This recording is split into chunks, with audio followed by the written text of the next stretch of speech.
to now we haven't heard a great deal about the 2016 retirement income policy, apart from it being just by Michael over here. But sorry, Judith, can you hear at the back? Yep. Yeah? I Excellent. found a quotation in it, which I found of particular interest, describing the retirement income framework as an ecosystem, a complex network.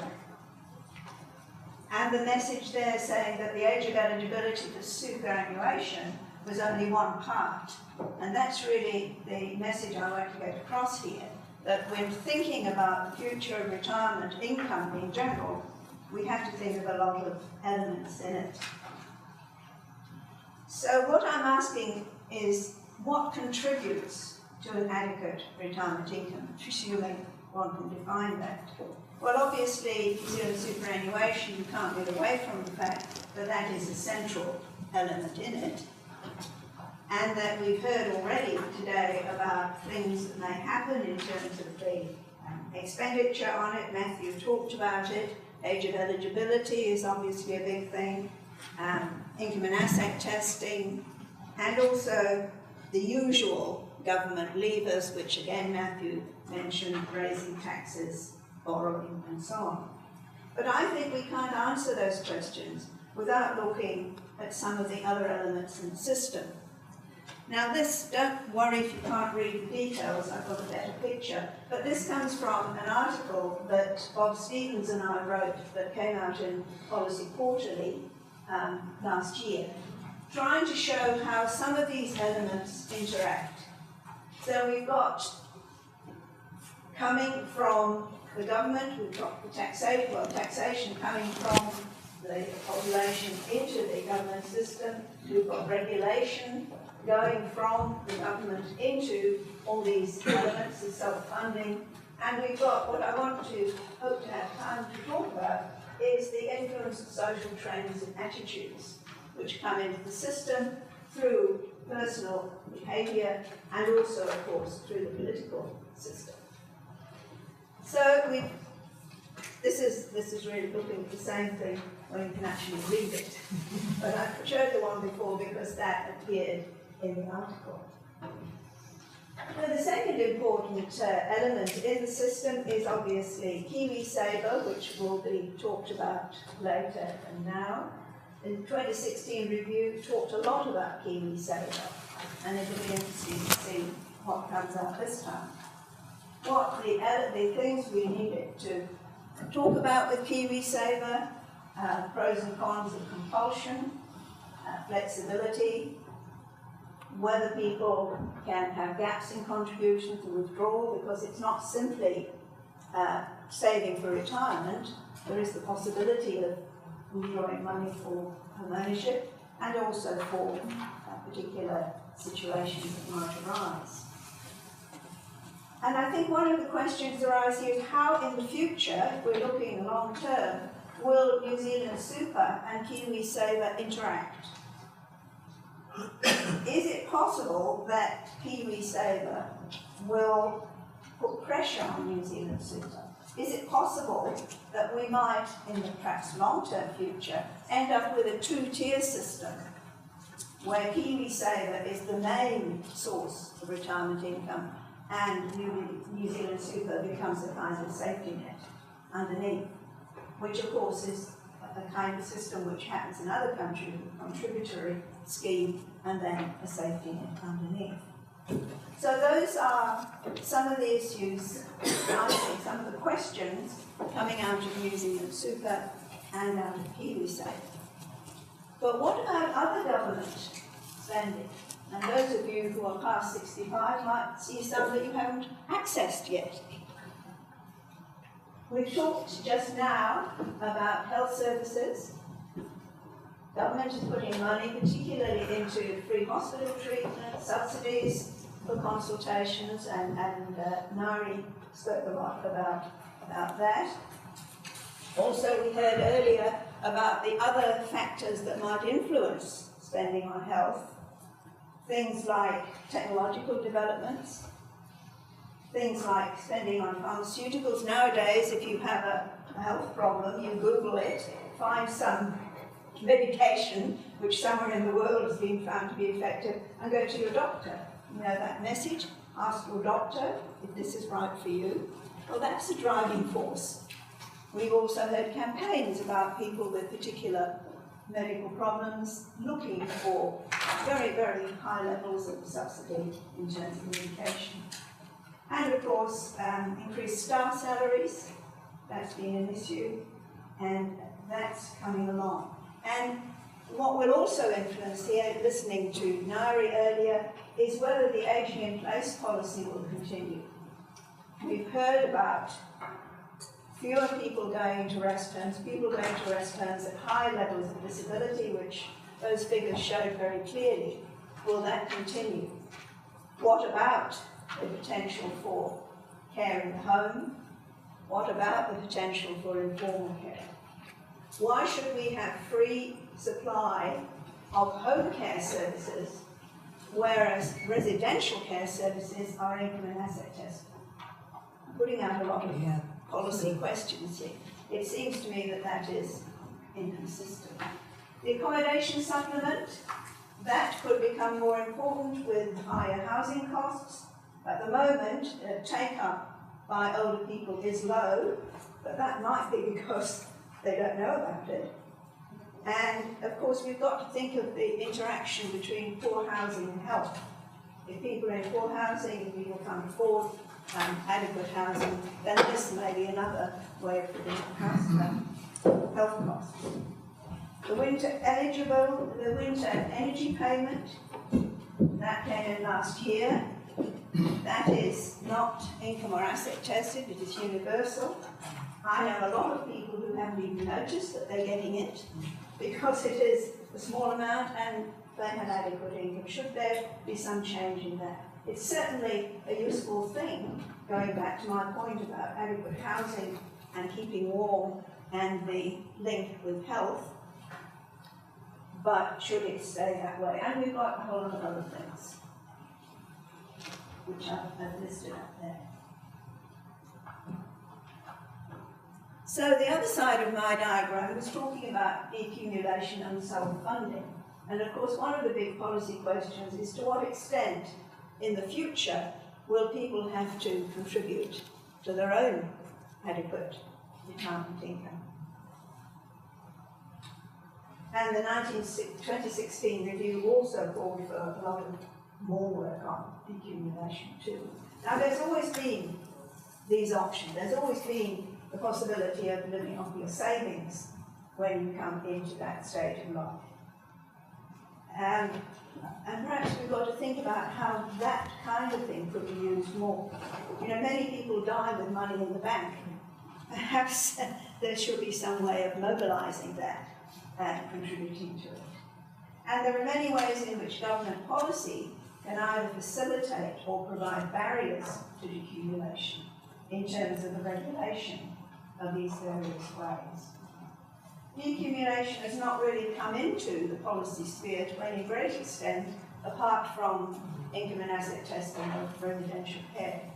But I am just putting out the possibility that this may become more of a part of the policy next. But it's tied up with attitudes, which I'll come to in a minute. Here are some ideas of ways in which can decumulate. I think the question of what people are going to do with KiwiSaver lump sums is a big one. If people will be getting considerable sums of money, what will they do with it?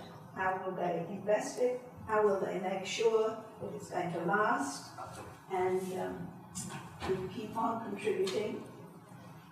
Housing comes into it, the possibility of trading down housing and releasing funds. The possibility, and I've done quite a bit of work on equity release schemes, which of course can also be a possibility of contributing to your not only everyday income in later life, but also unexpected costs, and particularly health costs. People are paying for their own private health. You know, if you have very serious arthritis and you're in considerable pain, could you take money out of your house rather than staying and paying for 3 or 4 years on a waiting list? So these are all possibilities, all ways in which decumulation, self-funding, can come along. So, going back to that diagram and seeing how those things, the whole range of government policies, which I think we've got to bring into it, the whole range of self-funding options, which I think I've mentioned most of them. But then down at the bottom, and I've put in larger font in this final slide, are social trends and attitudes. And I want to talk a little bit about them.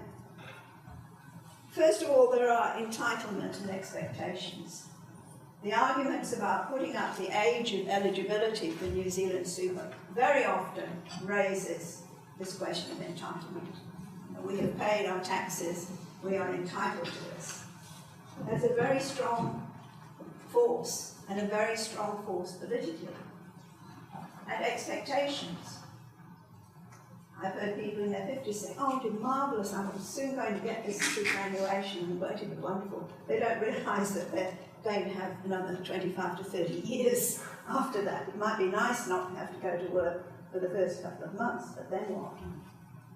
So, expectations of lifestyle and access to services, people of entitlement, the preference for home ownership. And this has come up, I think, in several ways. We know, and I think we do know, that home ownership rates are going down. I'm not sure, but census figures show that. Perhaps we might have some census figures sometime in the near future. But with home ownership rates going down, if they are, then fewer people will be able to use the possibilities of accumulation through home ownership. And also the costs of renting are higher than the cost of home ownership in later life, despite rents and so on. So that home ownership, which is a big aspiration in New Zealand, and I have statements by politicians perhaps a century ago, saying that home ownership is the way to responsible citizenship. You know, you're a no-hoper if you don't own your own house. So this very strong feeling for that, and I think that that could come through into attitudes that could influence the political life. Inheritance. I said people die with money in the bank.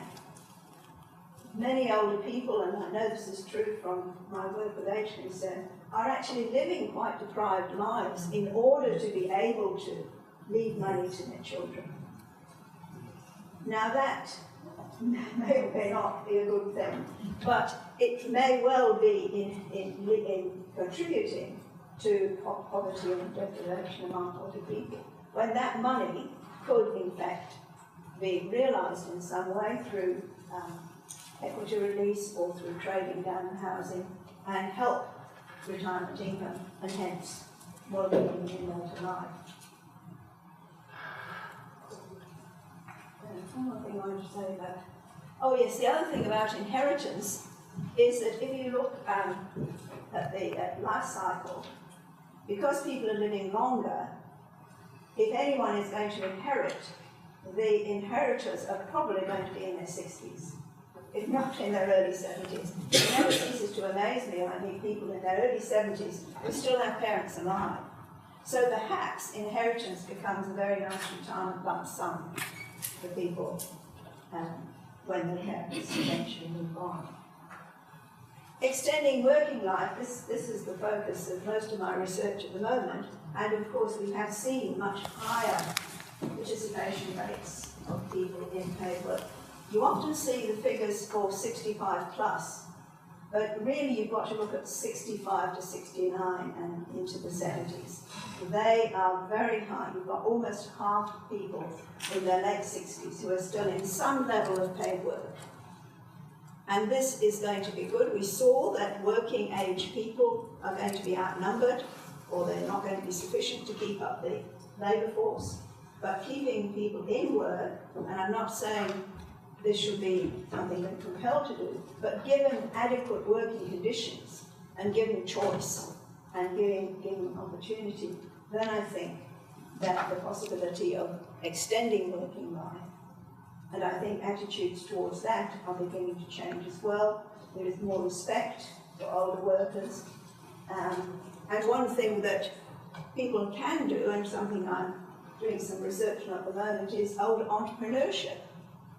You know, another way of extending your working life is to actually become an entrepreneur.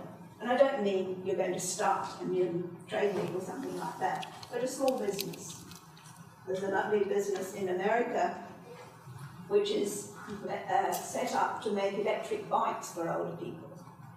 And they pointed their audience, made sure that what their audience wanted was the confidence to ride on electric bikes. So they had all kinds of special schemes to make them well designed, to give them training, to give them encouragement, to have special tracks where they could try them out. And they called them psychological training wheels. But that's just one example of how older people might have a good idea. It might be oriented towards the aging population. And we've heard that we should be thinking about making that adjustment. So entrepreneurship is another thing. And of course longevity. People beginning to realise that they are in fact going to live longer and how that's going to affect. So I think what is crucial is for any government or body considering retirement income policy to think about these interdependencies, how these different elements in the system, in the ecosystem, if you like, work together, and that these are going to be needed if we're going to have a proper retirement income system and a unified retirement income system.